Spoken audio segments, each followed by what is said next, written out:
What's with the little horde you got going on here? Well, it's not a happy horde. Um, so we took a drive down our driveway and out Boulder down to Spring Emery yesterday to make sure we can get to town tomorrow with the snow meltage. It was still a little high in some spots. We only bottomed out once, but didn't have to dig out, which was fine.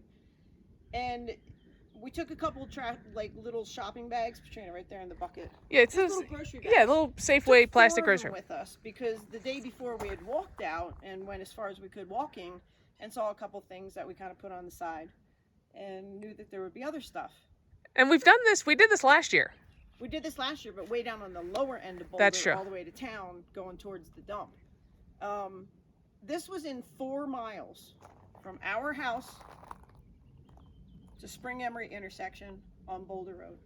It took us 4 hours to pick up this stuff laying on the sides of the roads and realize there's still snow, so more stuff is going to be covered.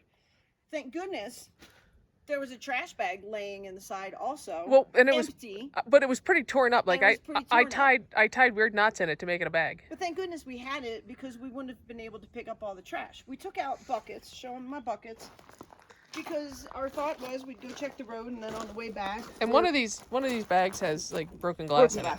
But on the way back, we were going to pick up my cow shit to put in my shit slurry for the gardens to start breaking down. So we took our buckets with us and pitchforks, and thank God we had the buckets too because stuff ended up in the buckets. The whole back of the Ranger was full. Full of trash. So when we go to town tomorrow and take our 1 bag of trash for a whole month, for the 2 of us, a whole month of trash, now we're actually taking an exorbitant amount of trash from everybody else. I don't understand Montanans. Like, there's an open container law. You're allowed to have open containers in the car. So if you're going to drink, go for it, drink. I don't give a crap what you do. You just don't got to throw it on the side of the road. But why did you have to throw a keyboard out? A keyboard, which was in the forest. It wasn't like right by the road. No, it was a good 20, 30 feet in. I had to walk for that sucker. The car mirror, I understand maybe like in the snowstorm something happened. It's the back of a truck door. The cap. Yeah, I don't get it. So that pile, because of my freaking OCD, we had to count the bottles and the cans. That's how the birds feel about it. They're pissed off too. So there are 75 bottles here, most of them alcoholic bottles, and 168 cans there that are mostly alcoholic products. I think I saw 1 Mountain Dew and maybe 2 Coke or something like that. This is just a random bag of little shit that I couldn't put on here because it's gonna blow away. Other random shit. There's a freaking slipper here. This is a belt of some sort, possibly off a snow machine or something. A This tire. is like the only legitimate thing I might think we might find in the woods. It's a half of an old horseshoe. Like, I don't know, this could be from the 1800s, so who knows? There's a tire chain. This is a tire chain. Just one. Snow and mud chain, just one came off. There's a lighter, there's brass. For crepe's sake, if you're gonna shoot, pick up your brass and take it with you. Part of a tire. There's a license plate here from some kind of recreational vehicle. If it's yours, we're gonna turn it in at the sheriff's department, so On Friday. you can pick it up there. I'm gonna bag up all the cans together. I don't know if anybody's interested in taking them for recycling or something like that. I am so disheartened by this because we haven't even been down to the lower end of No, Boulder so yet. it's like 11 miles or something to town, and we only did 4. Yeah, and it was just because we saw one thing here, one thing there, one thing here, and then all of a sudden it was like, again, my OCD just kicked in, and I'm like, I can't look at this. I can't do this. Growing up, I felt guilty if I even spit out gum. So I never spit out gum on the road.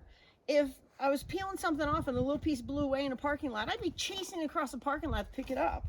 It's an ethical thing first. Maybe it's because I was a Girl Scout. I don't know, but come on, Montana. Like, what the heck? It's horrible and it's insulting and And it's basically our driveway. some of this is actually new since the snow started to melt, so it's not tourists. There's one can that's of beer that's not even like open. No, It's like, it's something. I buried it in there when I was counting. I don't understand how this could happen, why it happens. I don't understand the people that do it. But I'll tell you what, when I was a police officer, if you flicked your cigarette out the window and I was behind you, I came after you and you got a $300 fine. it's just unacceptable and it's disheartening. I'm so upset by it. So it's going to town with us tomorrow. Get rid of it properly. And if anybody wants the recycling, I guess reach out to us and I'll get it to you somehow. So I'd say cheers from the homestead, but seems wrong since it's mostly alcoholic products. Well, but here's the thing. Cheers because we actually cleaned up 4 miles of Boulder Road. How about that? Yeah, I want a little placard out there. Boulder Road maintained by Kim and Patrina. I don't know. Come on, Montana. Come on, Deer Lodge. Let's not do this again. It's insulting. And it's sad. All right. I'd say happy Earth Day, but every day is Earth Day to us. We chose to live here because of this. It's nothing in here where we are, but it's sad. Anyway, have a good day from the homestead, I guess. Bye.